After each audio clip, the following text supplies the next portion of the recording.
What's up, everybody? Welcome to Tardy to the Party, the weekly podcast centered around weekly news reviews of the holy trinity of pop culture, DC, Marvel, and Star Wars. I'm your boy, J Sib, and to my left, as KP. always, and to my right, a little close today. Danger close today, it's the boy. Danger close today. Alrighty, boys. How are you fellas this week? Long week. Yes. Long week. The week That's dragged. how I felt too. Yep, Sunday. Just kind of lazy Sunday, man. Yep. Got Last of Us tonight, which we will talk about episode 1 later. But yeah, let's just jump into it. Looks like we kind of got quite a bit to talk about. Mine's more small stuff. Start off the top for DC. Harley Quinn, the animated series, won Best Animated Series for the Critics' Choice Awards. Big props to that show. Oh, yeah. We love it here. I do love that show, by the way. You should check it out if you haven't. I did not know that. That's pretty sick. Awesome. Yeah, so hopefully that keeps the ball rolling, gives us seasons and seasons since they've been canceling everything else. But hey, we got a gem. We got to get underneath one umbrella, man. One universe to rule them all. Well, or at least that's the plan. let's keep this under. Yeah. And then moving on from that, let's see, we got some juice.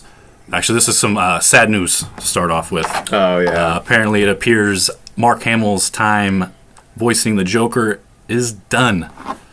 The statement is they would call and say they want you to do the Joker, and my only question was, is Kevin Batman? If they said yes, I would say I'm in. We were like partners. We were like Laurel and Hardy. Without Kevin there doesn't seem to be a Batman for me. Of course, because Kevin Conroy passed away not too long ago.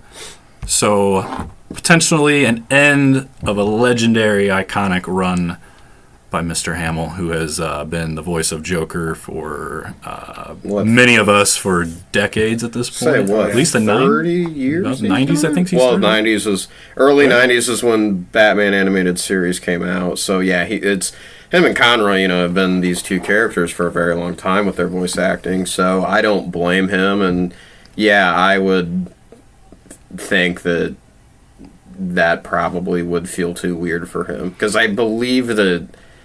He's right. I want to say in the newer, like when they did their new 52 runs of movies, I don't think he was the voice of the Joker. I'll say there's a few animated stuff that, and yeah, now that I think about it, yeah, I don't think... Because in the new 52 run, they had a different voice actor for Batman. Because yeah, there are definitely animated movies and shows where, and even games where Hamill's not...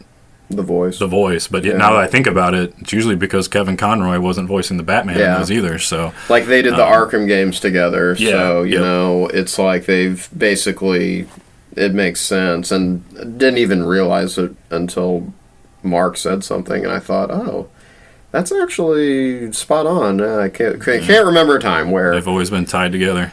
Yeah, that's why it was really heartbreaking to read that this week, and. It was really touching at the same time. It shows that the bond and the love that they had for each other. I mean, imagine. Most people didn't even, when we were growing up, we didn't think about who was doing the voice acting.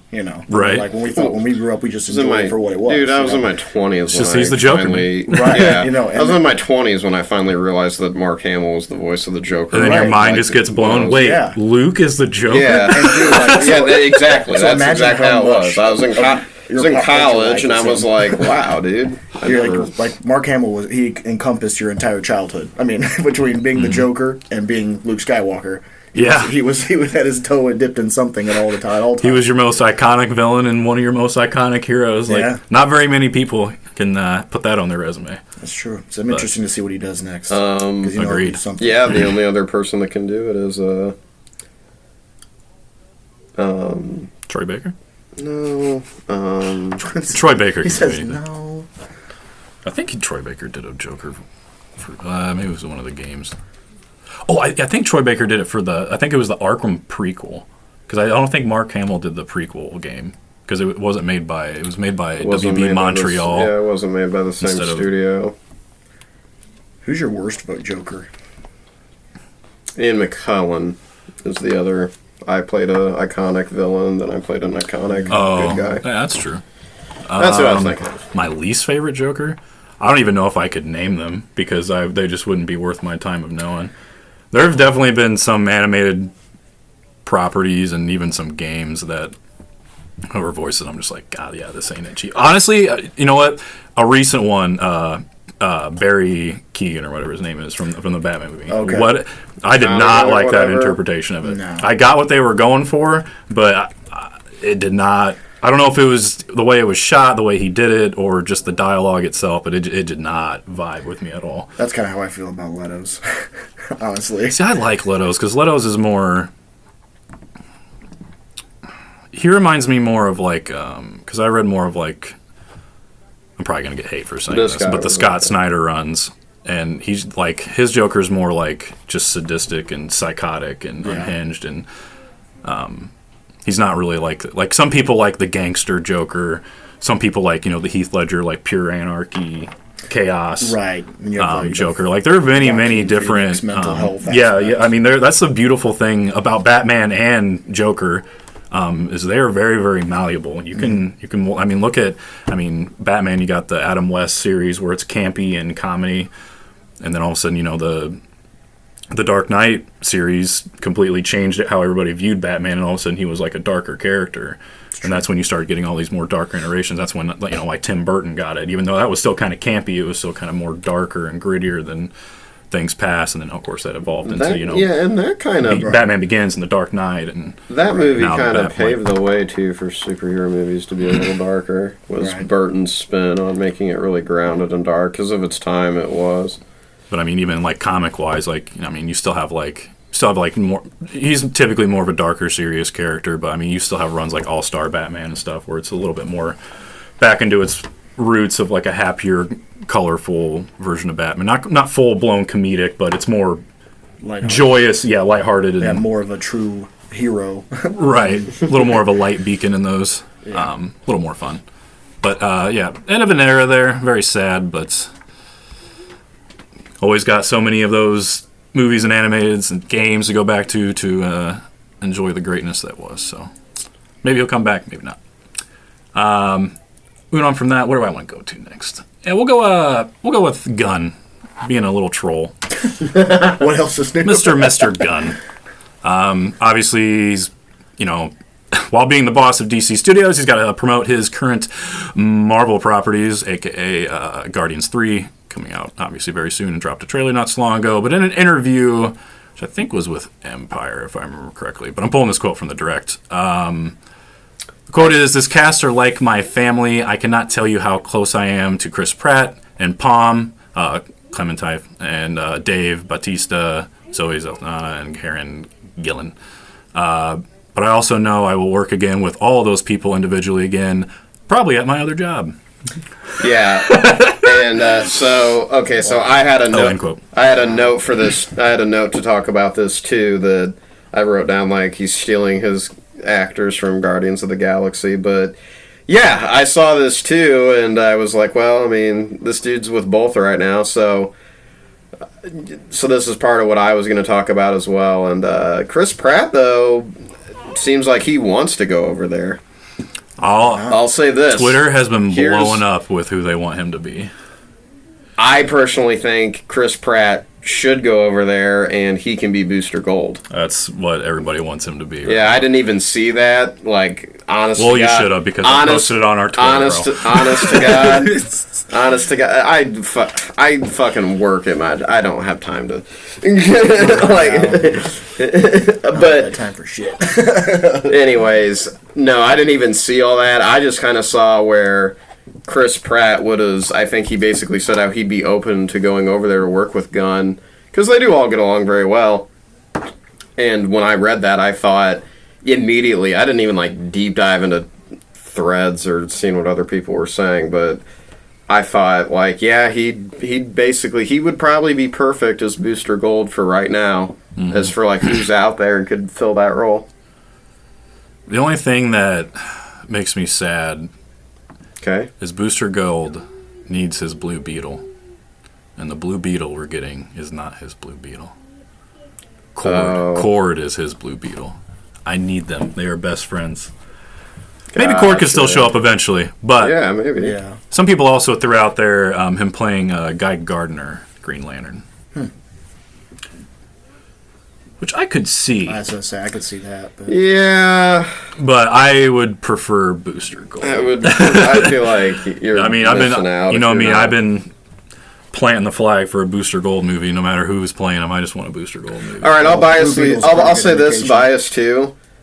Guy Gardner's the last Green Lantern I want to see. I know. I don't care about Guy Gardner. I know. I care about Hal Jordan, Jon Stewart, Kyle Rayner, and Cruz? Jessica Cruz. Yeah, like and Kilowog and honestly, the one I like. Oh, please! I hope I get the name right. Oh no, it's been too long. I think it's Abin Sur. Oh boy, I'll have to look that up. But yeah, obviously, I mean, Batista, I think we talked about this not too long ago, that barged down the doors because he wanted to play Bane really bad. I was say, like, I've seen all this now shit his buddy, about him as Bane, and I was like, oh, God. But somebody posted who they would want him to play. And I want to know what you guys think about this. I just want different villains. What do you think about Hugo Strange, Batista? Because I didn't think I'd want this, and then when I, like, thought about it for a second, I was like, you know...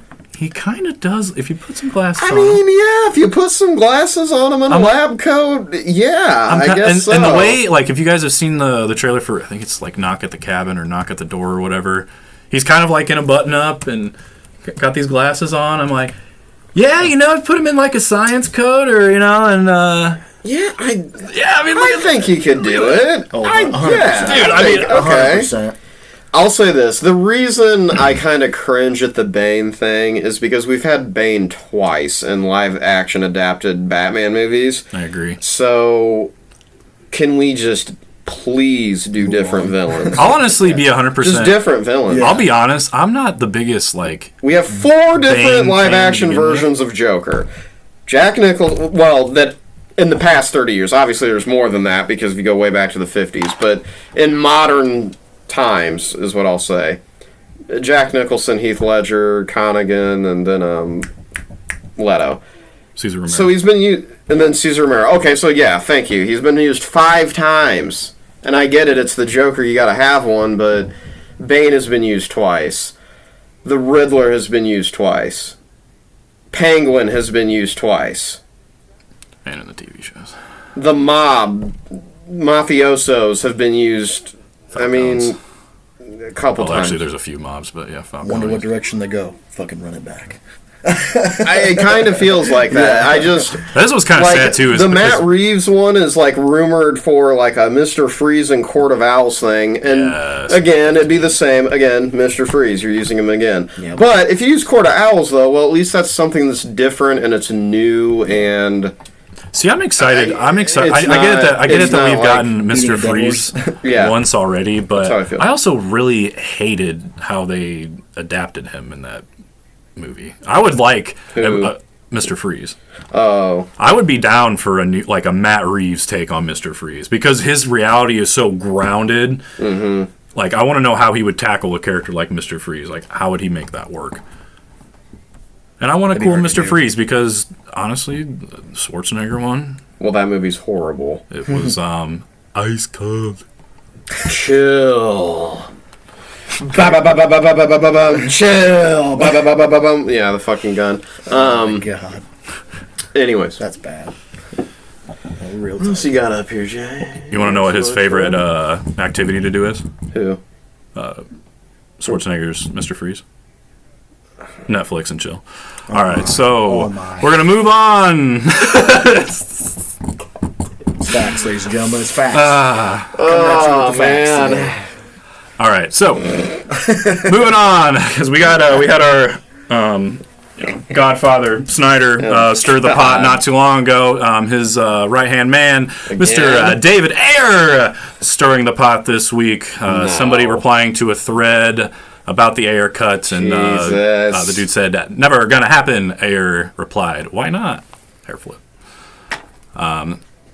Replied a few more times. Let's see, we got it. Someone saying, "I'm sorry, anything that was included in the theatrical version is an afterthought, and it's called a director's cut when they add some scenes to a movie. It wasn't because it was too dark and scary for toddlers." Ayer's response: normally you're absolutely right. This is an extraordinary case of a movie being utterly re-engineered in post. It's not a couple cut scenes being added. The nature of the film was fundamentally changed. I'm looking you in the eye telling you this. My cut was vastly better. Hand hearts. Hand hearts. I think this was the same person. Yeah, the same person replied that, look, I love some of your movies a lot, Bright and Fury, but I will look you in the eyes and tell you the same thing. You can add footage all you want. It's still called a director's cut, and nothing you can add will make it vastly different movie than what we got. Ayer's response: how do you know this? Ever edited a film? Movies are made in post. I get that it's hard to believe that two different movies can come from the same footage, but it is what it is. Hair flip. I just want to say here and chime in real quick, David Ayer is 100% correct. This dude's an absolute fucking buffoon and has no idea what he's talking about. You chop it together however you want. To the point, and like, first off, this is a perfect example of that. But also, does this person not remember or not know? They're just completely different movies. Ayer's cut was already finished and edited. They literally had to go back and do complete reshoots because the fucking studio wanted to completely butcher and change the movie because it was too dark. Good lord. Yeah, so, no, it is legitimately a completely different movie. At the time, and trust me, I know this. It's just a different movie. It sucks. Because at the time, they did that because at the time, their dark, grounded movies were getting shit on while Marvel was flourishing and being this family-friendly thing. Just sucks 5 years later, 6 years later. It's the flip side. We're kind of like fatigued and then want something a little different, so this dark, grounded stuff is like a nice, different feeling. Yeah, that's why all this shit's like on the internet, like, hey, come out. Some people hate that stuff too, and that's why it's so frustrating for these creators. One of my new favorite things to do on YouTube is if I can find a thread of like a creator that's like Marvel fan reacting to DC movies. It's amazing. It's like, where the fuck were you guys fucking 5 years ago? Yeah, no you didn't go see it, probably. Hence why you're reacting to them now. Because they're all positive. Usually their older reactions are like, I don't understand why this universe gets so much hate. Yeah. And literally, a lot of them are just like, it's kind of a nice fresh air from Marvel. It's different. It's its own thing. Well, I'm like, where were you guys? Like, where have you been? Well, like you said, those are people. Then the majority of Marvel fans, which is really just the masses of population. Yeah, you just didn't go watch the movie because you paid attention to critics shitting on it, and then like a couple assholes on the internet that are like, it bad. So you just didn't go watch it when if you guys all got off your... It's true. Kind of like voting. If you just got off all your asses and went and did it, probably be a little bit different right now. You know? Almost certainly. Yeah, you know? Almost certainly. But yeah, David Ayer, loving to stir the pot. I love how much he shit talks people. I know, me too. It's great. Awesome. Him and Gunn both just like they clap people on Twitter, but they're like, "Fuck you, dude." Yeah, dude. It is. I ain't putting up with your fucking shit. They definitely schedule out like a couple like an hour or two of their day. They're like, I'm gonna go. I need to beat down on some trolls. I'm gonna go chop some wood on the internet. Yeah. Knock people out. I feel like that's how James Gunn just starts his morning. He gets his cup of coffee ready, and he's just like. Let the hate. Yeah, like fucking Gerald in South Park.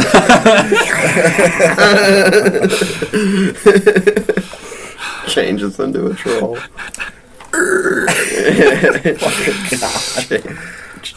What is his screen name on there? I just watched the fucking show not long. What is it?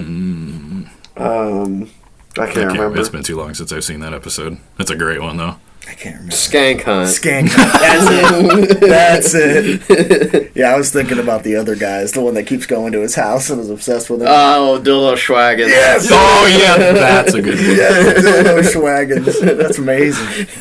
God. Dildo Schwaggins. And he gets mad at him and calls him Dildo. He's like, Dildo, leave me alone. Oh, my God. I hope one day that we check our comments on YouTube and there's a Dildo Swaggins that comments on it. Oh my God. Please. All right, last bit of DC news. Let's talk about Mr. Momoa, Mr. Aquaman himself, a.k.a. potentially future Lobo. Had a meeting with Warner Bros. And DC this week, and he posted a video of him walking out of the building. He's fucking freaking out here. He's excited. Basically telling the security guards, you guys remember what I did 4 years ago when I was here? I was screaming, wasn't I? Yeah, I was screaming when I left Warner Bros., right? Walks out, whoa! woo! Yells again on the way out. Yeah, he's happy. Talks about how he got out of a meeting with Peter, James, and David. And he thanked them all, didn't he? The big three, basically, yes. Thanking them all, saying he was excited for the future. And then, maybe this is the one that was... And then he had an interview, I think, the day later, because he's doing press tour for... I can't remember. But during the interview, he kind of teased what was up next for him in the future, saying, I will always be Aquaman. The rumors are true. Actually, he said the rumors aren't true. This is actually a misquote. The rumors aren't true. Ain't nobody coming in here and taking shit.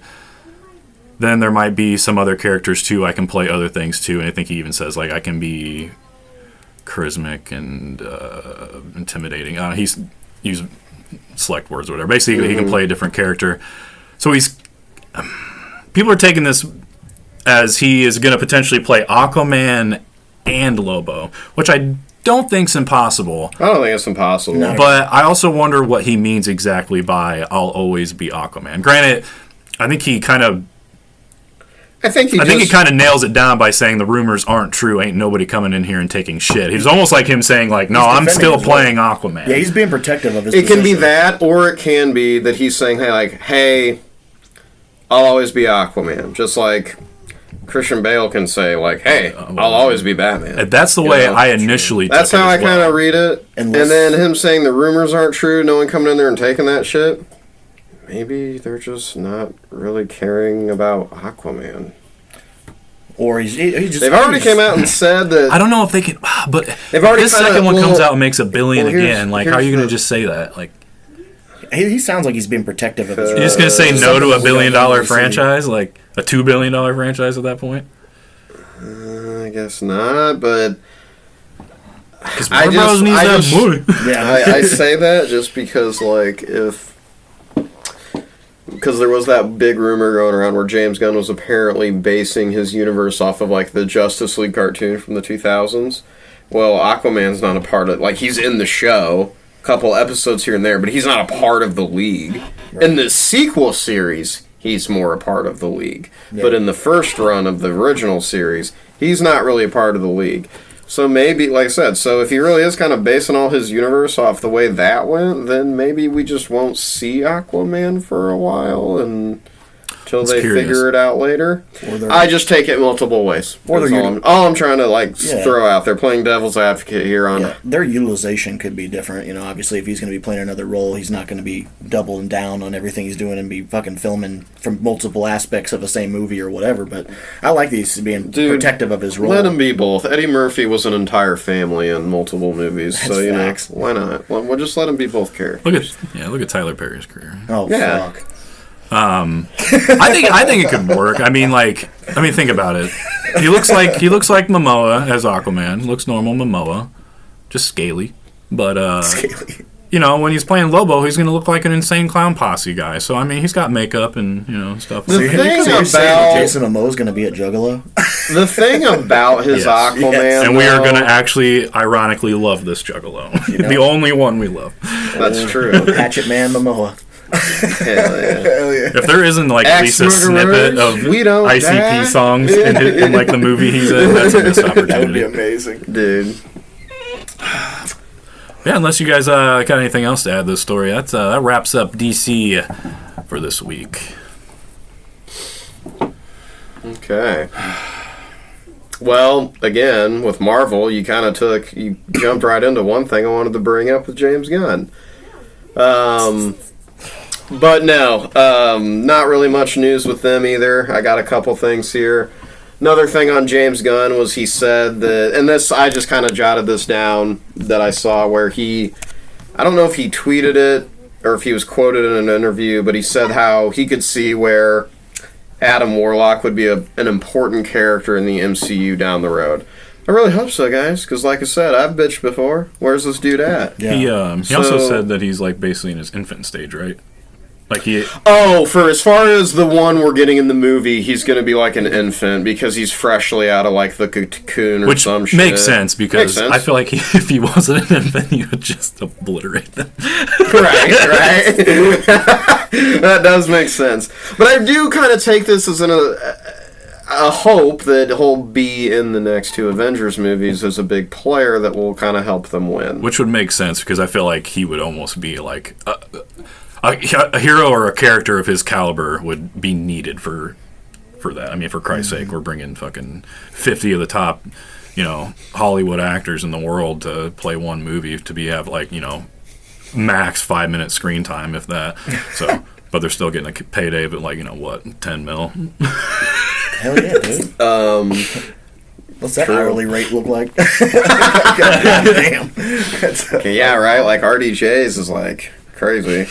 Yeah, outrageous. I mean, God, the money he got for that shot or for those few shots in the first Spider-Man they did for MCU. Good God, it's like, bro, you had like 5 minutes of screen time. It's worth $10 million. That's fucking insane. He would probably reply to you. I think I added $10 million of value to that movie. Look how much money it made. That's a fair argument. Yeah, just like with 100%. sports and athletes. Just, well, look how much value I had. So you take that percentage of what you earned, and I'll just take that for that percentage of screen time. Oh, that's what he basically did with the first Avengers movie. He didn't take a big like contract for the movie. He basically backloaded it to where he would get all of his money off of merchandise sales, and they like basically wouldn't allow him to cut a deal like that ever again. That's because amazing. He made an ignorant amount of money off of it. Oh, and shit, he's probably still making money off of it. I bet. I mean, he has to. Ask his agent, hey, how did George Lucas make money again? Toys. Gotcha. So what are we doing? Fucking toys. So we're gonna fool them and say, you know what's cool? You're like the perfect character to make toys with, and you get a new suit like sometimes every half movie. Yeah. Release a new fucking suits every month. Robert, this is great. Like, just ignore the fact that they're only paying you $500,000 for the movie, but the fallout from Lego sets and action figures. It's fucking incredible. What a genius. Think of the hot toys. They're $250 a pop, Robert. $250 a pop. You get 10% of that. You know how much that adds up over 1 billion units? Shit, at least 10% of that shit. Fuck. Oh, God. All right, just some other things. The Direct had an article where they said that industry insider Daniel Rickman said that Blade will begin production on May 30th. So awesome. So, yeah, it is, because that was actually supposed to come out this year, and then it got pushed back because it's apparently in a shit show over at Marvel. They just messed up. They meant they're filming this year. I didn't mean... Well, production, filming, same thing. And then, right after that, according to Variety, Thunderbolts will start filming in June. Yeah, they're so these two apparently are probably going to come out pretty close to each other, I would assume. Yeah, it's so weird. They're like going like balls to the wall with this Thunderbolts movie. Like they are like fast tracking this. But hey, I guess this means your guys' like DC era didn't last long. It's like the bleeding stopped. Well, back on the rail. But think of it this way for that movie, though. They've already introduced all the major characters in the movie have already been introduced, and they've had them all but one cast. Like, they had to replace Thunderbolt Ross with Harrison Ford. That's really all they had to do, and then it's write the movie. So, I'm not surprised that it's kind of already that quick, because it's like, well, you basically can kind of skip all the casting, or like for the major roles, like you've already got it all. You got it all figured out. So like what more you got to cast, and then get your script or have your script ready. Then you cast what you need. Yeah, like extras and the side supporting characters. Yeah, like pretty much. So that's a good point. I don't know. I'm kind of still excited for it just because like it's interesting. I think I saw where it was going back and forth that the character Ghost was maybe actually not going to be in it.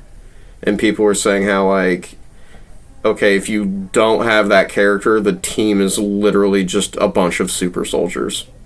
And it's correct. Like, they're all just super soldiers. Shit. Man. It's not like any of them have any other unique thing. It's literally they're all super soldiers. Except Yelena, who's kind of not, but... Suicide Squad, never mind. They basically are the Suicide Squad. Yeah, the Marvel Suicide Squad. Team Super Soldier. Team Super Soldier. Oh man, if that's the case, one of them needs in the movie to go. Time to go plus ultra. Superheroes, man. Do they? Yeah, they do. Yeah. He says, "Do they?" Prominence burn. Thunderbolt Ross when he goes Red Hulk. Yeah, prominence burn plus ultra. Plus ultra.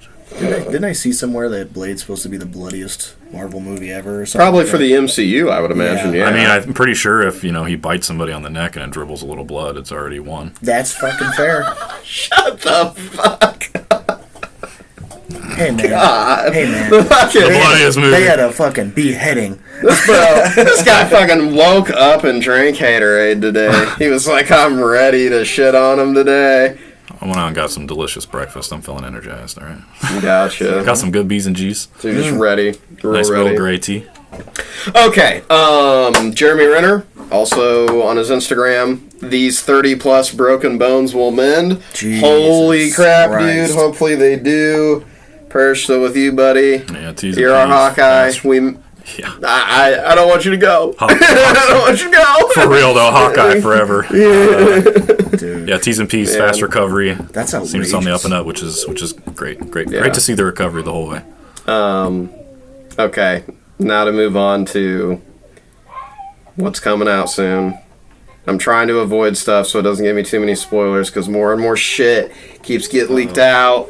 Tired of it. I know it's like what we're trying to do here with this, pod and giving you news, but I'm also trying to stay away from, actors slipping up in interviews, leaking crap, and Yeah. I don't want to talk about how apparently you got to drink goo in this movie. Oh, yeah. Cassie Newman, I think that's the actress's name, whatever. I don't need that plot point. I could have just found that out. Thank you. Whatever. But Paul Rudd, in an interview with Empire, Oh, no. they asked him, so are you going to be showing up in Kang Dynasty then?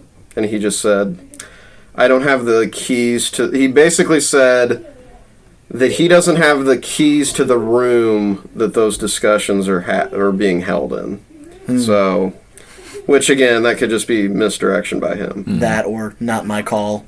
Probably Don't not ask my me. call type of thing. Not, don't ask me. Yeah. However, the biggest problem, saw this on Twitter a lot yesterday. Apparently, the entire script of the movie got leaked. Oh, And I'm going to turn to you, jeez. J. Sib, because you usually always discover this type of thing. I usually do. I didn't see this one, though. Okay, you Wow. didn't see it. The whole fucking. There's, It's been a crazy... Did it There- release yesterday? I just saw a bunch of tweets from Yes, I was busy. content creators, just your run-of-the-mill House. content creators in general about any of this stuff. A lot of them were tweeting, and they were like laughing. They were like, "How the hell does the whole script get leaked?" That's what I'm saying. So I don't know really. I kind of 'cause want to I'll see. tell you guys right now. I don't like trailers. I love watching trailers get hyped for shit. Whatever. But I'm not a person that's like, I want to know exactly all what happens. I want this spoiled for me, and then I'll still be able to go enjoy it and watch it to see how it's executed. I understand those people exist. I am not one of those people. I like to be surprised, Easter egged. I don't really Same. like much I wanna- spoilers, I- so that's why fucking hate I didn't. spoilers. I didn't really take a deep dive into this. I didn't, but I tell you guys right now, saw plenty of tweets yesterday about the whole script got leaked, and people were saying how like it. The people that read it are like, this movie's going to be just fantastic, and I was like, well, at least there's that. Yeah. But I was just curious if Jay here saw it, because, I will we're say, both the I Twitter have- users. He's more the Twitter user than I. He's basically running our Twitter page handle. I have kind of fallen off. That's my bad, trying to retweet Marvel news, but, I just know that... I might go look for this, then. I will say I have... I'll let you do it. I don't even want to... I have flirt with been... it. I mean, you know this. I think you've known the past, few Marvel movies. You have, yes. I've gotten the whole plot leak. Again, Told to kinda me, why but why I'm I don't bringing it really up. want. So yes, I have a plot leak for Quantum Mania, but I would be curious to check the script to see I'm not going to release it on here. I am one of those people that does like getting into all that nitty gritty and finding out all that stuff. The deep dark sides of the internet. Yeah, and tell you everything about these movies. I'm one of those people, but I don't really want our podcast or channel to be one of those podcasts or channels where we're doing that type of stuff. I don't want to be a scooper, as they say. Fandom Wire here has just kind of got an article on it that they posted today. But that's pretty interesting.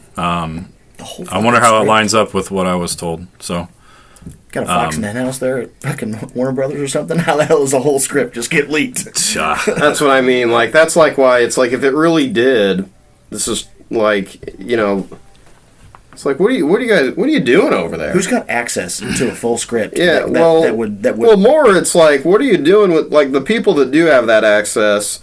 What are you doing to them that they get pissed off and they're like, yeah, fuck you guys. Yeah, I'm gonna fucking. I'm going to take all that anticipation and just shove it right where you don't want it. Right. God. I don't know. I really just don't want to look too much more into it, but it does look like, yeah, it's pretty much all been... It's probably been scrubbed by this point.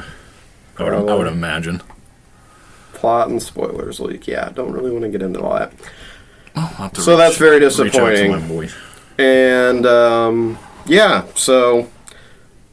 Again, not really much Marvel news here, just a couple quick things I wanted to talk about. Really funny to me, plus we both like the James Gunn shit, just because it's just the fact for both. It's so funny. You got any good Star Wars news for us, Bull? Oh, yeah, absolutely. Oh, yeah, man. Yes, the Mando trailer for Season 3 coming up here. It's obviously releasing March 1st. Okay. So what was it during the game then last weekend? What was that? That was the official, like, full trailer for Mando. Okay. Yeah. So that was... Because, like, they showed a lot of, like, stuff and... Yeah, there was, like, teasers and stuff before that, but this was, like, a full-blown, actual, official trailer. It just looks sick, because he's just got Mandalorians from all over. Dude, and the different coloring, you know, like, the different houses and clans. Yeah, dude, I loved it. So awesome. And then... God. Because did he have a couple that looked like they were from Clan Ren and the yellow? There was yellow, there was silver. red, there was blue. So I wonder if they're from Clan Ren. I would imagine, yeah. Some descendant thereof, you know. I mean, they obviously claim their same house. The red would be, because there's Ren, there's Kreese. Gar Saxon's forces, right? Yeah. The red? Yes. I would imagine. Yeah, so well, that house or clan, whatever. Yeah, clan, whatever his was. Because what is it? Sorry, Jay, we're getting real nerdy. I think they have clans. I'm going to be 100% honest. I wouldn't really have much to contribute to this combo anyway. This is kind of with the Mandalorians, I think the way they set it up in Clone Wars, I think they have clans within a house. Correct? Let me think about this because there's Clan like, Kreese. Right? Isn't it?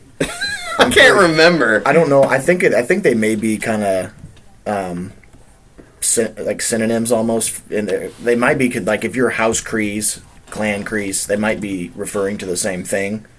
I'm not sure at 100%, but families were referred to as clans, and each clan worked under a particular house or political faction. Yeah. Because clan... Okay, yeah. Who I'm talking about. For example, members of Clan Ren were allied with House Vizsla. That's right. Yes. That's right. Yeah. Awesome. That's right. Anyways. Yeah. And then, obviously, we're seeing a lot more of the return of Grogu and Din Djarin, so...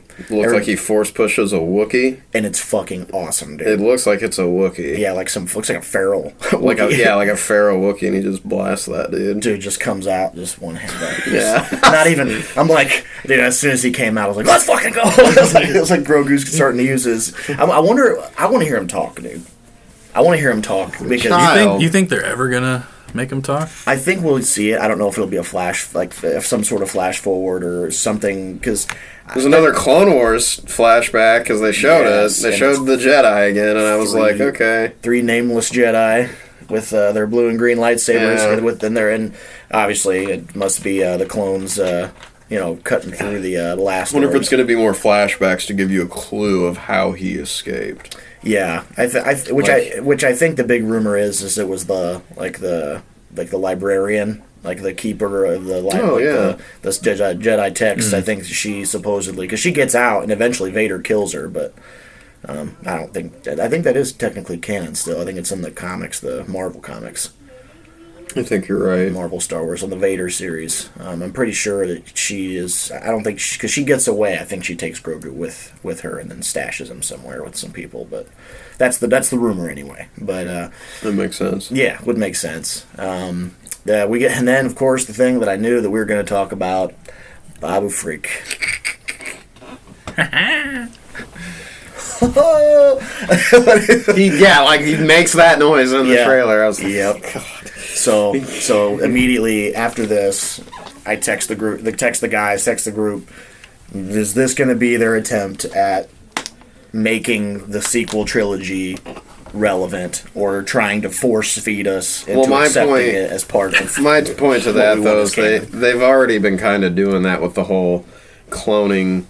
And, you saw bodies in pods when they went to the facility. Mm-hmm. So, to me, it's like they are bridging it to the fact that, the remnants of the Empire were trying to create Snoke or a clone, whatever. Just something with midichlorian count to have, a ruler over all of them. Yeah. So, I think they've already been trying that, and Babu Freak coming in is, I don't know, I guess just more of trying to bridge to that sequel trilogy. Yeah, and I mean, you seeing him, too, kind of gives you an inclination of the direction that the show's going to go to, because now you're getting... Because he was technically a criminal when he was working with, was it Zori? Zori, yeah. Zori from that was... Mm-hmm. Was that Poe's friend? Yeah, because they were spice runners. Yes. So I'm wondering if that's kind of the direction that they're going to go in this, is more of the crime syndicate style that we all obviously want.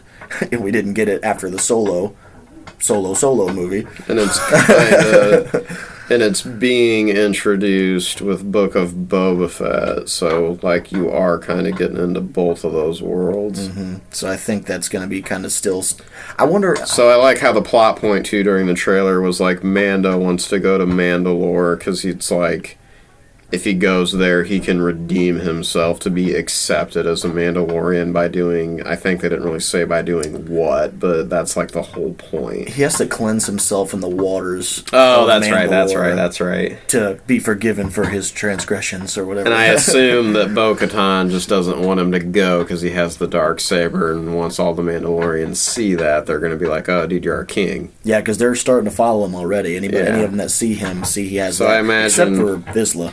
I would imagine, from what we've seen of the trailer, she's probably going to start shit with him, and then that's what compels him to go around getting other Mandalorians. Yeah. Yeah. Because the armor is probably going to tell him that, hey, Bo-Katan Kryze is a terrorist. Yeah. Because she is. Right. She right. is. And the clan that they're a part of, she was... even accept them as... Well, she was at first, and then she kind of...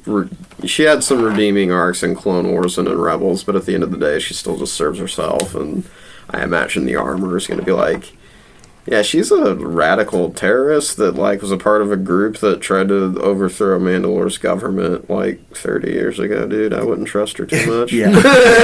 Yeah, exactly. When she was 16, she tried to overthrow the government. That's your buddy. Yeah, that's your friend. That's your buddy, so... That's the woman who wants the sword from you, bro. Well, the thing is, they think all those other people are heretics. So it's the armor... Well, right, her house, really. They say they betrayed Mandalore the Great. And that's kind of the feeling, is that this is him wanting to still go be forgiven is weird to me, because now he's going and getting all these other Mandalorian that don't stand for the same things that he does, or that whole clan, and he's getting them all together. I'm like, well, isn't that kind of your recruiting counterintuitive to what you're trying to accomplish? Yeah, I'm like, you're going and getting all these different Mandalorians. Is he taking them to come bathe with him in the waters? In the waters of Lake Minnetonka. Purify yourself. The waters of Lake Minnetonka. No, it's... And that's the thing. It's that, like, all the other Mandalorians take their helmets off. So if they're just freely just doing that, and he's like, fuck it now. Like before, like, he wouldn't even take it off, like, when he was alone. You know, like, he eventually did when he was eating or whatever. But it's like, have you ever taken off your helmet? Have you ever taken off your helmet? Just, dude. Like, it's like, yes, dude, I do, and I guarantee you they all do. But, it's like, with them being children of the Watch, I just don't see how his beliefs are going to align with any other Mandalorian clans. I just don't, because they're completely different. Mm-hmm. But we'll see. That's obviously just projecting. But really excited. Coming up here soon, February, because that's the next stop after Quantumania is Mando for Disney. Will Batch be done by then? I imagine so, because I think it's going to go all the way through. It's going to go all the way through February. Bash is going to run for 8 weeks because they take a mid-season break, don't they? Well, they have. Isn't there 16 episodes? I thought there's 16 episodes, but they're going to have 2. So they had 2 at the beginning, and then they're going to have 2 at the midway point, and then 2 for the end. So that'd be 10. So it'll run for maybe like a little over 2 months. The batch will be about done by then. Yeah, okay. So it'll be right around the time that March 1st comes. But really excited for it. That's going to be huge, and I think it's going to give us a little bit more of... I think it's going to give us some more information about Ahsoka coming up, because that's going to be... Ahsoka is obviously the most highly anticipated Star Wars release of this coming year. We hype. I need to catch up on Mandalorian. Oh, man. And then apparently watch these 2 or 3 episodes I got to watch in the Book of Boba Fett and not watch the rest of it. Wow. It's good, man. It's good.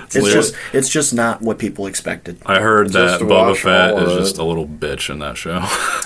He's definitely different than... I heard that he gets introduced in Mandalorian and he's like an ultimate fucking badass, and then you go to watch his show and he's just a fucking idiot. And just nobody likes him. And then it doesn't get good until the final 3 episodes. The show goes back and forth with how he ended up surviving the Sarlacc pit. Which I'm going to be 100% honest, and this is just me. I am going to just probably watch those 3 episodes because I don't give 2 squirts of piss about Boba Fett. Mm-hmm. Yeah, I'm going to be 100% honest. I'm going to keep 100 on that one. Mm-hmm. He's just a character I've always despised for whatever reason. We've talked about this before. It's the same reason I hate Captain Phasma. He was literally made to sell toys, and I get the whole story behind the parade. He was the first Star Wars character that people liked, to be honest. But it's just before Vader and everything. As a kid growing up and watching the movies, because that's all we had back then, I absolutely hated that fuck.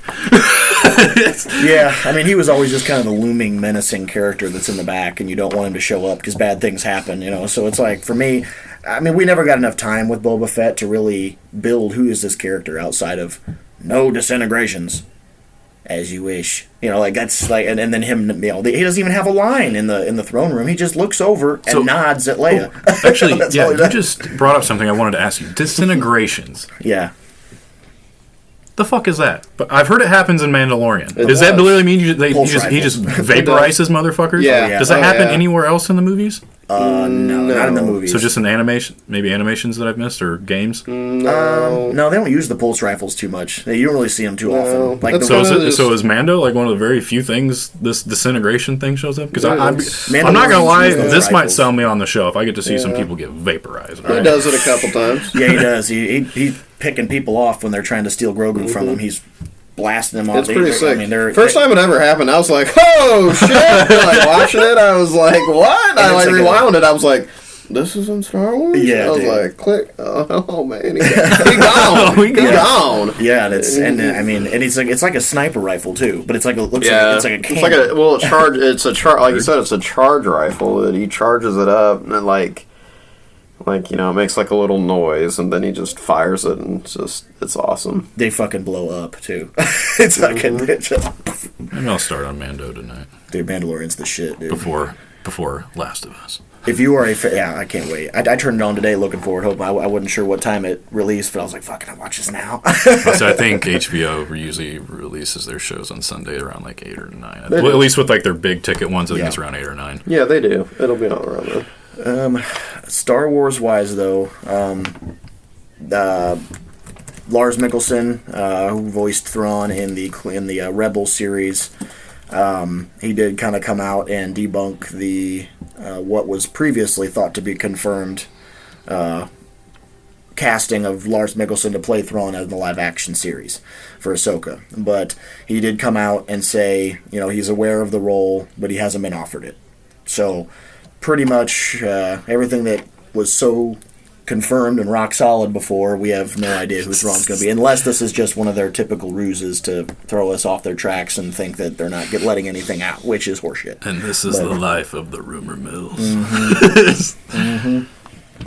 But I would like to see him there, but there's so many people that can play that role, and as long as they do it the fucking right way and they don't try to make him some evil, horrible villain. That is the only thing that they just need to not do. That's the mistake that they can't make. If they try to do that, people like me that love Thrawn, I will not watch it. Will not. Is he a character that's just like purely like dedicated to the cause? Kind of like your boy in Andor, Mr. Cereal? He's... Milky cereal? He is more... He's more of a dedicated to saving and preserving his people. Yeah, and he will gotcha. And he will okay. do, and because he was exiled by his people, but he's still because he was exiled by people who were being fooled by the true ultimate villain in the situation. Forgive me if I'm way wrong. Is he Chiss? Chiss. He is Chiss. He is Chiss. Yep. Thank you, the Old Republic. Yep. The Chiss ascendancy is what he was. He was a. I can't remember exactly what he got to. Not sure if he was a captain or lieutenant. I know he was a commander, but I'm not quite sure of exactly what his credentials were. But he was in command of a ship for the Chiss Ascendancy. He was ousted out and exiled to a planet by himself. The Empire picked him up there, and that's how he was actually recruited. So, what show do you think did you say Ahsoka? He might appear. That's what the whole basis of the series is supposed to be: is Ahsoka chasing him down like she was in Rebels. Is the goat attached to that show? Who's in that? Which one? Filoni, the goat. Oh, of course. No, well, I'm sure he'll be fine. Oh, yeah. If he's in it, he'll be good. Oh, yeah. I mean, Filoni, we trust. Yeah, Star Wars and Filoni's attached. That motherfucker is bulletproof. Yep, fucking seems like it at this point. Shit. Dude. If it's got his fucking name on it, I'm like, yeah, I'll watch it. Yeah, it's good. I'm sure it's good. Yeah, I mean, and that's the thing is, obviously we end up on Rebels, like we've talked about before, where Ezra and Thrawn get pulled away by deep space whales that travel at light speed. That's right, baby. Yep, and so wherever they end up, obviously Thrawn's still alive. Rush plot ending, baby. Let's go. So I'm wondering if Ezra, because they say Ezra is still alive, to what capacity is my question. Because if Thrawn has him, and Thrawn has one of his Islamari on him, then his force power means nothing. And for those of you that don't know, Islamari is a it's actually just a lizard. It looks like an iguana. Right. That anything within a certain distance of these things, the force is negated. Yeah, I think you've brought that up before. Yeah. Well, I don't know if you've brought it on the podcast, but I think you've definitely told me about it because in the past. I don't know. Hopefully Ezra's alive. Yeah, I mean there was pretty clear casting. Yeah, I mean they cast his character. Yeah, there's pretty clear, but I don't know if that's more of a flashback purposes or not because it shows him pretty young and he would be old by this point. True. He'd be old. And he would probably be what, 30s, 40s. Yeah, actually 30. God damn, we're getting so fucking old. I know, dude. No, he'd be 30s because, like, with where it's going to be Thrawn's going to be ancient. And the Mandalorian... He's going to be like 70s, Ahsoka timeline. Jeez. That's... I don't know how the chiss age. But that's 10 years after Yavin's 4, so... Yeah, he'll be like... late 20s, early 30s for Ezra. Same with Sabine. Because they're the same age. Yeah. And Thrawn, like I say, he's got to be in 60s, 70s, probably. Because he was already he was older in the Rebel series. He was, yeah. So, that's why I'm interested to see, like, if it's not Mikkelson, who they want to get to play him. Because then it's like, well, cool, how does he age then? And I wonder, too, and I was also thinking about this as just kind of just chopping it up, I wonder how aging is affected by light speed traveling naturally. Yeah, we've discussed that before. Have we? Yeah, we brought it up. I wonder if that's going to be their way of keeping Thrawn serviceable and formidable in the show, as he's still his same... They're similar age. Look, guys, we got to explain how Obi-Wan goes from, like, not looking too banged up to being an ancient old man in, like, this amount of time of, like, 5 years, all right? So how did... My man's stressed. Yeah, how do they age?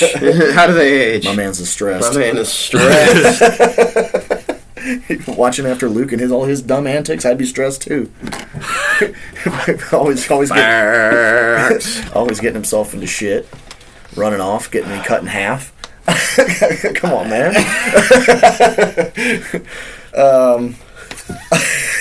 Obi-Wan, I'm half. So good to see you. Get cut now. Getting cut, my ass cut in two over you. It's making me old and gray. But obviously we got the batch.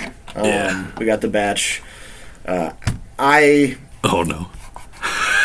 All right. Remember how off camera I was saying how I had words about this episode? I think here's my words. Okay, they're similar to mine. Man, Dave Filoni, you're way more like George Lucas than we thought. You gave me a meaningless fucking race, just like George Lucas.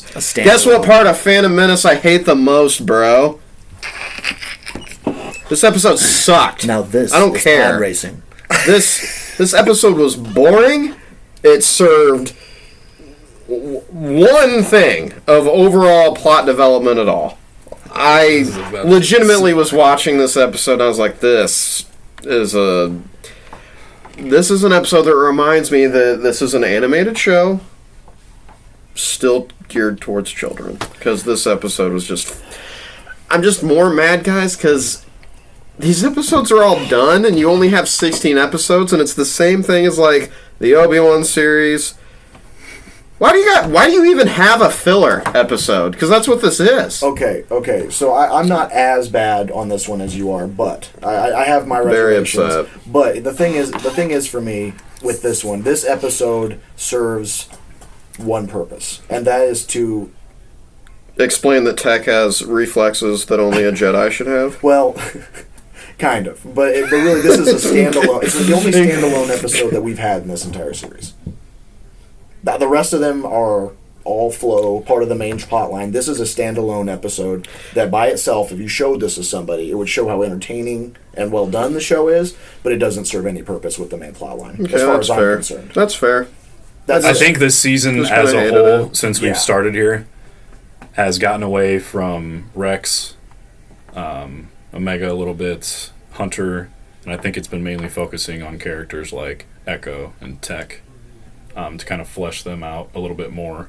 I feel like this season has really focused on that a lot. Even from like the first episode or two, Tech to me felt very different than he did in season 1.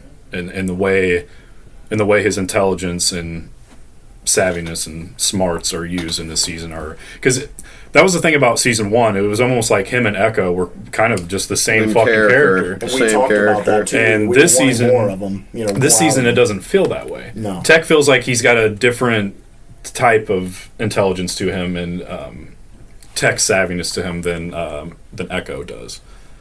So I feel like that was mainly this episode for sure, but even just the first 3 as a whole, I feel like they've tried to kind of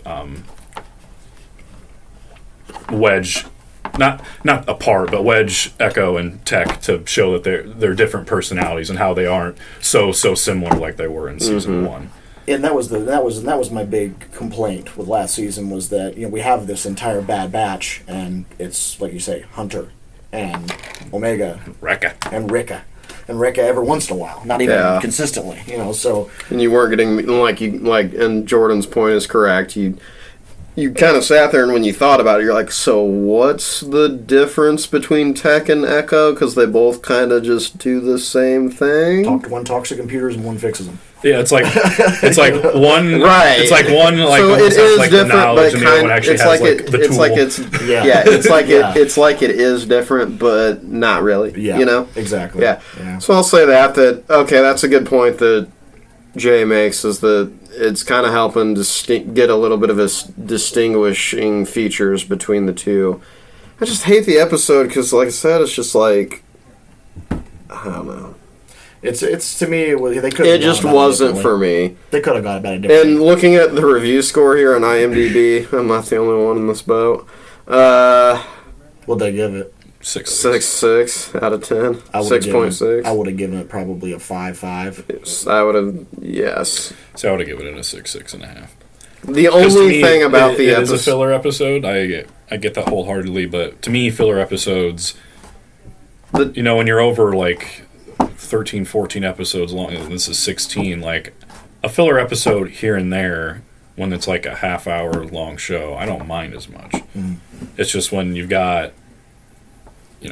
6 episodes, and they're all barely 40 minutes, and half of them don't mean shit. Yeah, exactly. Uh-oh, we got someone knocking. I'll be right back. Okay, gotcha. We'll cut that out. That's our producer, Corey. Yeah, not our producer. Supervisor. Security to the door so the camera doesn't get knocked over. Yeah. But yeah, I mean, I get it. Why I can understand this being the least favorite episode so far of this season. Oh, it has to be. I'd say either season of the series. I still had a good time. I don't care what you guys say. Pod racing's okay, and this was a better, cooler version of pod racing. I mean, you actually get to shoot each other. Yeah, I would say they are at least killing each other. In and it was cool as shit, man. When Tech's all sandwiched, and you timed it out perfectly, where he latched onto your boy and then breaking it. Dude, we even got a Sobulba type racer in this. It was that. I know. It was that similar. I know. That's what I'm saying, man. As I was watching it, I'm like, this fucking guy, because I just knew it was Filoni all over. For better or for worse, KP, the reason we love Filoni the GOAT is because he is super close to George Lucas. It's true. Yeah. So we got to take the good with the bad. Fine.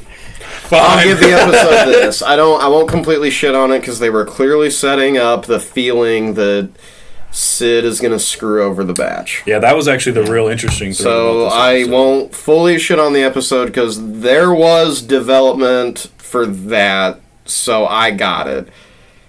I just didn't like the execution. So, I mean, overall, we got it, yeah. I mean... No, it's less fillery-ish, Yeah, I just didn't like how... Got to expand on Tech a little bit, and then we continued, a story path with Sid and how she's a traitorous bitch. Yeah, allegedly. Allegedly. Yeah, allegedly. I just didn't like how unintimidating the villain was in this episode. I don't think he was meant to really even... he was just so matter-of-fact about his evil. It was weird. He's just a businessman. Just a gambling businessman. Yeah, true. He's like... In the world of racing. Make sure. Who there's going to stop him? Look at that guy. Make sure you pay me back. Tank. You're going to want to do that. It's you're going to want to pay me back. Pray to God, child, that you pay me back. It's I get it, But, no, I not my favorite. I wouldn't say call it a bad episode, but I wouldn't call it a good one either. It was okay, but... I mean... served its purpose. And another thing, let's be honest, it's coming off the heels of last week's episode, which was an all-timer of a batch episode, so we kind of knew it was probably going to lull down this week. But not this much. Yeah, I can understand. Yeah. This is their break they get. They don't get a mid-season break. This is the break they get on their episodes. Yeah. After this, I want no more. Yeah. Bangers only. Filoni. Bangers. Come, just go back to being you. Yeah. Or just don't be so much like George. Yeah. That's all we ask, Brad. That's true. Space whales. But space whales, yeah. I mean, how far can we fall from space whales? All right. Time traveling space whales. Yeah. Oh, okay. But that's really all I have for that episode. Outside of, I mean, we all gave our kind of our ratings, our rating range. Give it an okay 6.5. It's okay. Yeah. Yeah, I would say it's a good filler episode, I would say. But as far as fillers, like, I already said like 5. 5. Okay. Maybe even 4. Not as far as bad. That's shit. I'll go full on rotten and call it a. I can go lower. I'll give it a 2. It's a 2. Because it's a big old stinking number. No. Again, I won't shit on it that much. There was some plot development with Sid, but again, I hated the execution. I just thought, dude, racing is the last thing on the list when I'm watching something to do with Star Wars. You know, to be honest, though, I will say, like, did you ever watch Resistance, Kevin? No. So Resistance was heavily centered around racing. Honestly, and like God. racing in Star Wars is kind of like Star Cruiser racing, actually. I feel like racing in Star Wars doesn't feel weird. It's kind of always been around. And George Lucas is known to be a big car guy. It's very, very, very prominent. Can we stop justifying this crap? Like, what is this? It's true, though. I mean, that's what I was thinking. Just like it's the worst part of Phantom Menace. There's a whole lot of parts in there. There's a lot of politics in that I don't think was really particularly all that interesting, especially when you compare it to something like Andor. No, you needed to be introduced to the Galactic Senate and the Trade Federation to figure out why the hell the Republic fell. Could have been done in a couple scenes. No. Oh, yes, Senator, I say we should tax the Tay. Yes. Yes, the Trade Federation and the banking clan are with you. All right, that's all we need to know, because that's all you're ever going to give us, canon-wise.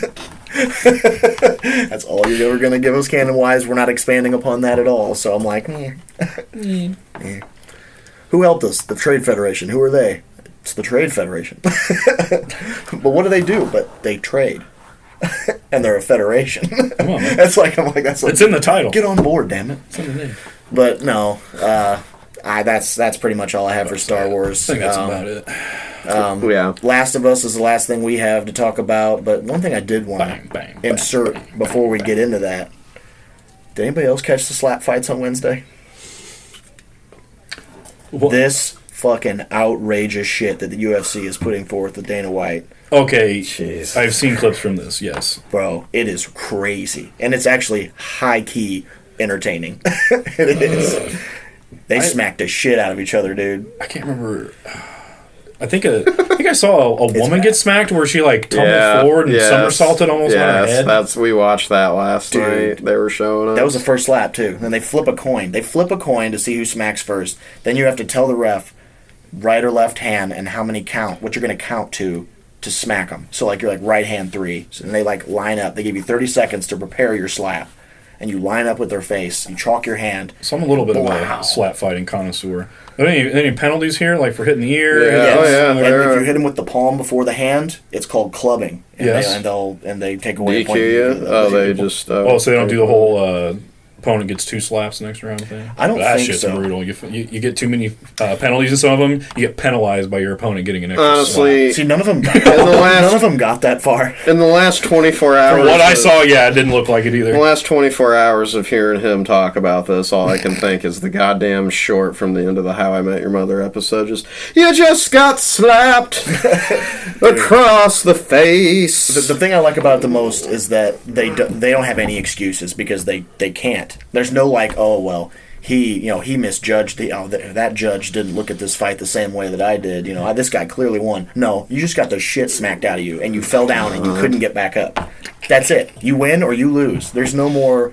I'm interested to see how they do the betting odds for this because I know they're going to. Oh yeah, you already know it. Dana's working on that. Yes. So I'm interested to see like dude, the odds on these are going to be through the roof because you never know what's going to happen. Was that on cable?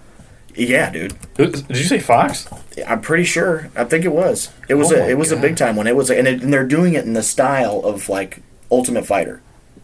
Like it's a house that they're like they pet exhibitions and they're bringing people on and these people are not UFC fighters, bro. Like, you're talking like beer gut, no teeth, long beard, covered in tattoos. Oh, so they're veterans of the game. They've already got their teeth slapped out. Dude, my guess is meth had a lot to do with that. Yeah. A lot of them have meth mouth, dude, and all their fucking nicknames. Slap Jesus was one of them. Slap Jesus. There was the mechanic. I like how he just sat spring this segment on us. Out of nowhere. I had to. This sport is going to take over America. I hope to God it doesn't, but I'm along for the ride.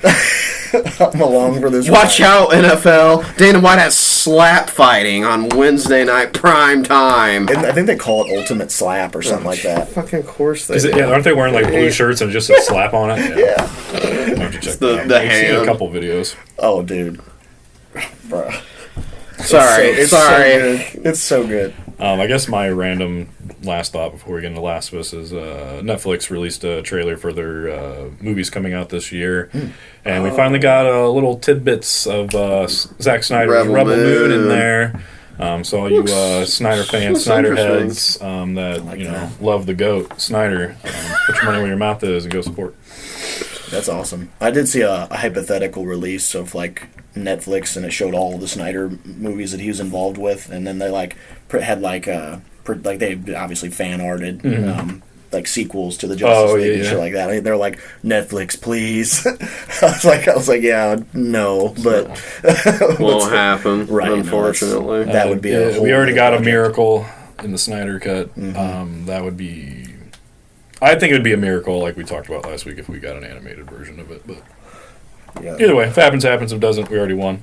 Let's get into take your dubs into this juicy show, The Last of Us, which was phenomenal. Chef's kiss. The gabagool. My God, I don't even know where to begin on this fucking show. The world building was incredible. Some of it just like shot for shot. Some of it was like shot for shot, ripped from the video game. Yeah, frame by frame. Anything dude. they did add that wasn't from the game felt very natural and just added to the story. I loved the intro. Yes, the intro was great. And then he's talking about like the fungus and how it's like it could mutate within humans, and like that's how I could see like an evolution or something taking place. I can't remember exactly how he put it. I will say this. I felt like with what some people were coming out and saying, it was kind of chilling to sit there and listen to, and especially like the whole like we've had the whole COVID thing go on recently, sort of like see how real it really is. It just kind of felt like, God, this is like creepily, like it really does make you think, because we just had the pandemic of this virus that like blasts through everything. Blasted through everything. Modern medicine, like people had to work their ass off on how to figure out how to fight it. So it was just kind of chilling. It set a good tone for the show, and something you could actually see on TV. You know? Yeah, I'll just say, guys, like I mean, I fucking single dude live home alone, and just watching it, I was like, oh man, it's kind of getting my anxiety a little. A little creepy. Oh yeah, dude. It was very chilling. Well, God, when from the get go, the daughter. His daughter's like going over to the neighbor's house and stuff, and it's got one of my favorite shots. And it's got like the old woman that they're like, oh yeah, just taking character, and you're probably meant to believe like, oh, she must have like dementia or Alzheimer's, can't fend herself. And then like it's like they're doing the portrait shot where she's clear, but she's like blurred in the background. Favorite shot in the whole and she like starts fidgeting and opens the mouth, and I was like, amazing, dude, so good.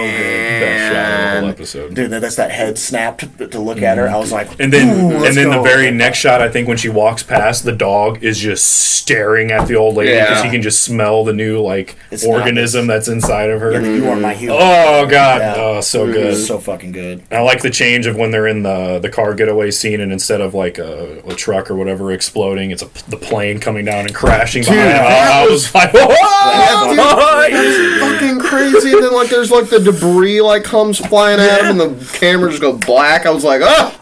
Dude. And I even like the little details of how it started, where like Joel and Sarah just didn't eat flour. Like, if you notice, that's basically the reason they didn't get infected, is because they didn't eat flour that day. When she goes in the house and there's cookies, she refuses the cookies because they're raisins. Joel forgets to, like, pick up the birthday cake later. That's crazy. I did not. The breakfast, she asked if he wants, I can't remember if it was like pancakes or biscuits or something, or eggs and bacon, and he chooses like eggs and bacon instead. So literally they avoids flour the whole day, and that's by chance why they didn't get amazing. And I was like, oh my god, this show's so good. That's fucking incredible, dude. That's the little things like that. It's like, oh my god, this show is saying don't eat carbs. Exactly. Because you will get infected by a zombie apocalypse at some point in your life. Preach, brother, preach. Looks like old the keto folks are out there just going crazy. Just loving it. Mm-hmm. No, dude, that's awesome. So show looks like it's going to be really, really good. Obviously, they do a time jump then. Mm-hmm. Flash forward. The girl playing Elle is hilarious. I will say I was one of those people when she got casted. I was like, she doesn't really. Lady Mormont. It doesn't really look like Ellie at all. But by God, does she fucking embrace Ellie? Dude. Man, she is perfect casting for Ellie. And you weren't a Game of Thrones guy, right? No, so I also just wasn't really familiar with her as an actress as well. She killed it in Game of Thrones. In Game of Thrones, people liked her for her role. You know, she was just a little hard ass kid that was like. The queen of her people at that point. Yeah, she was the ruling... regent or whatever it was.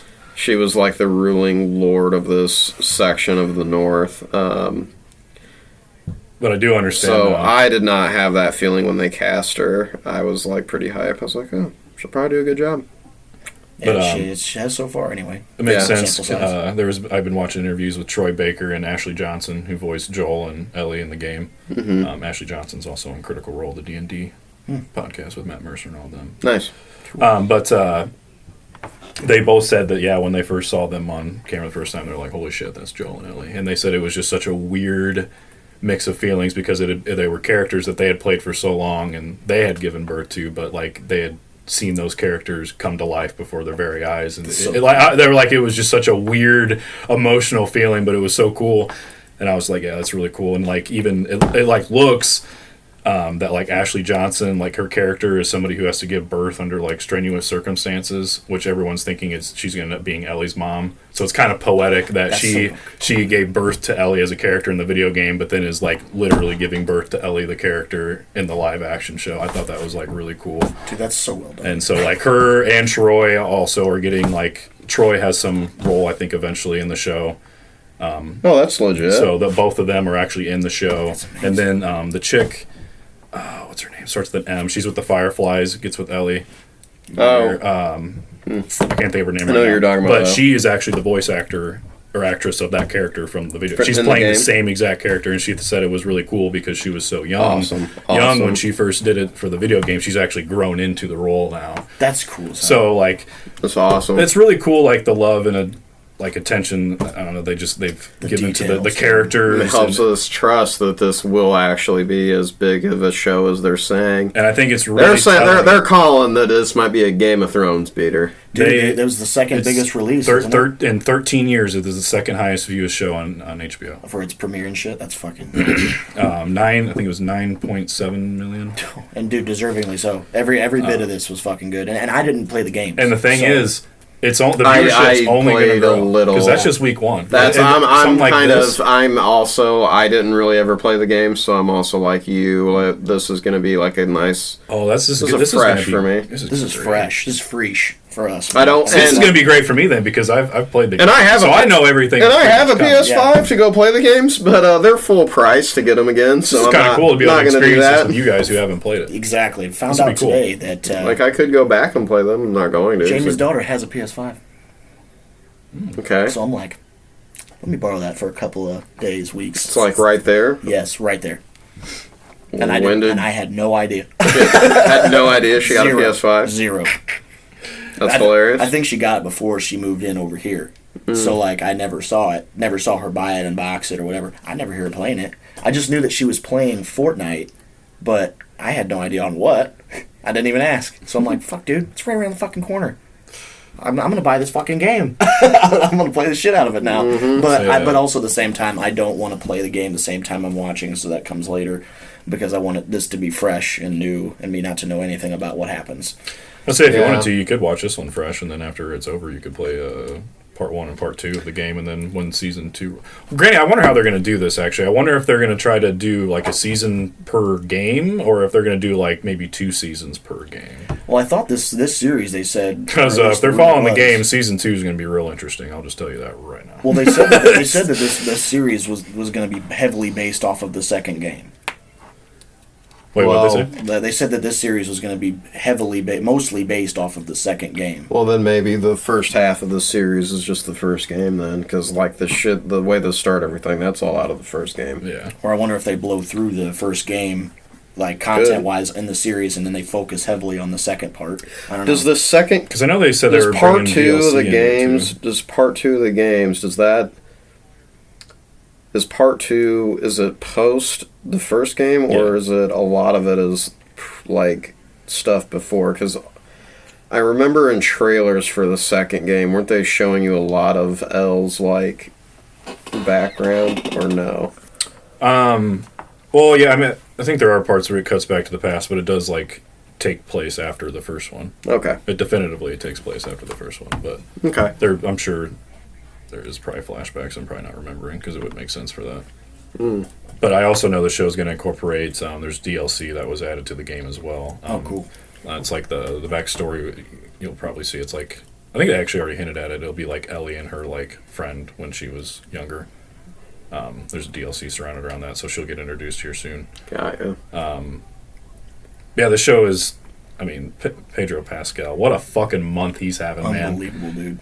Like, are about to have Mandalorian and The Last of Us. Holy shit. Dude, I think for like 2 weeks, I think he's going to be on, like, he's going to have both of those shows running at the same time. Let's crown this man for 2023.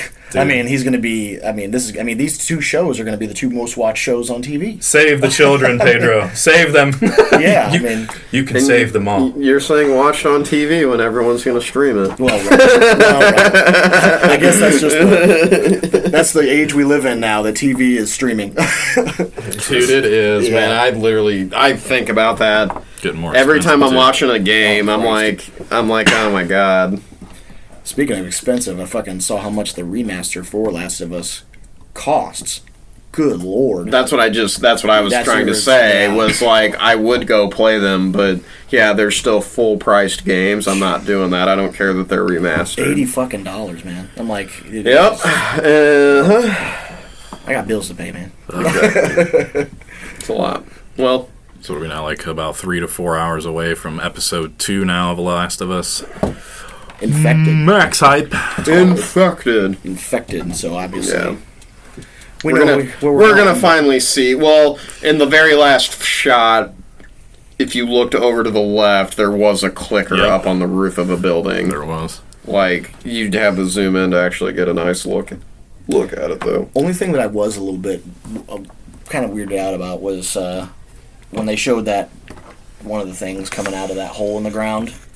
It almost it reminded me of the runners in Resident Evil? No. Well, yes, but in a way. But the animation and the way that they did them, it was like I Am Legend. It reminded me of that. Oh. It reminded me of the I Am Legend runners, and I was a little bit... it'll be interesting to see. I mean, I'm not going to try to think about the future here. I'm just going to let it kind of come as... deliver it to me. I'll take it as I get it and process it. But looked a little shaky to me. I just hope that they did it well, but they didn't give us too much. So I have pretty good faith, at least as far as the zombies or the clickers, whatever you want to call them, because I think a lot of their stuff was done practically. So a lot of it shouldn't be CGI heavy. Yeah, and I think that may have just been the maybe it could be just the outlier or the way that it. And yeah, I'm sure there are probably some shots where they're doing full CG. Like I'm sure the one at that shot at the very end in the thunderstorm, I'm sure that one was CGI just because of where it fucking was, but. For the most part, I think once we get into it, and if there's going to be like actual close-ups, I think they're all done like makeup practically. So they should look really good. Yeah, it could have been the lighting too, because I think there was like fire kind of like lighting the scene. It could have just been that too. It made it look like that because it just looked like like they had like that like almost like soft like the skin plastic sheen kind of yeah, and that could be on purpose too. But But that's all I had to say about that. That was just a flash forward of what's going to happen in the season. They're kind of just jumping forward a little bit, yeah. But yeah, really excited, especially for this next one. I already got high hopes. It's going to be a top 5 TV series for me because my girl from Fringe is playing Tess in the show. So, if you guys haven't seen Fringe, it's goated on my list. So, if you like fun sci-fi, goated on his list. Multi-timeline travel, wonky, multiple same characters but from different realities type of shit. Yeah, Fringe, that's up your. I'll check that out. That show is. I'll check it out. Yeah, awesome. Check that out. Sounds good. But I think that wraps up this week's episode. We gotta go watch some football. But thank you everybody for your time, for watching. If you could please like, comment, subscribe if you enjoyed what you saw. We, of course, always would love if you guys commented below maybe future topics you'd like us to talk about, maybe what you guys thought of The Last of Us, Bad Batch, or any news we talked about, anything we potentially missed. But until next time. Oh, yeah, sorry, I gotta plug the pod. Started the party at Podbean. Jesus. Podbean services around the fucking world. Forever. Around the world. Oh, God. I'm a pro. Yeah, that's a joke. We're real pros. Yeah, we're pros, all right. You see that? We're the pros. But gotta have a new set here. Oh yeah, next week. I get to tease a new set, new table. Oh yeah, if you guys didn't notice, we're scrunched in this week, getting real close and friendly. But yeah, next week, the Bolt here secured us a new table, so we will be at the round table. Won't be. Yeah, we won't be looking doing this all episode anymore. Should be good. Really nice. So should be good. New angles, new shots next week. He said, "I'm going to look for a different chair." Yeah, I think stools might work, but because that would even look even better, I think. Because we're going to have to change this up a little bit, I think. Maybe, yeah. Yeah, probably definitely have to bring your poster in. Yeah, but yeah, till next time. Look forward to the new setup. Until next time, I'm your boy, J Sib, KP, and the bull. All right. Later.